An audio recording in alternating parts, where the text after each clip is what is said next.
Fun fact, your brain uses electricity to work, but have you ever wondered how? The neurons in your brain use electricity to communicate with each other, and they get this electricity from ions, particularly potassium, calcium, and sodium.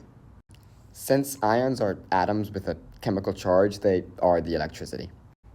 Here's a diagram of a neuron. The two main parts we'll be focusing on are the dendrites and the axon terminal. Neurons will lay in a way such that dendrites and axon terminals are pretty much almost connecting to each other, and they allow communication between the cells.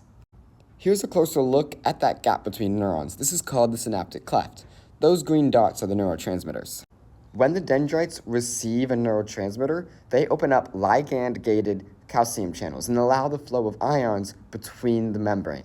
This movement of ions creates the electricity that's in our brain, and if it builds up enough, it fires what's called an action potential, which shoots down that long part of the neuron that we saw, all the way to the axon terminal.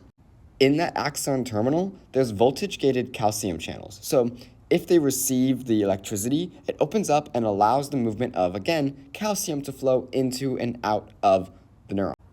When the calcium enters into that axon terminal, it allows those neurotransmitters to enter into that synaptic cleft, which will then bind to the ligand-gated channels on the postsynaptic neuron, the next neuron, which will then generate, hopefully, an action potential, which then continues down a chain, allowing neurons to communicate with each other. Isn't that interesting? Isn't that fun?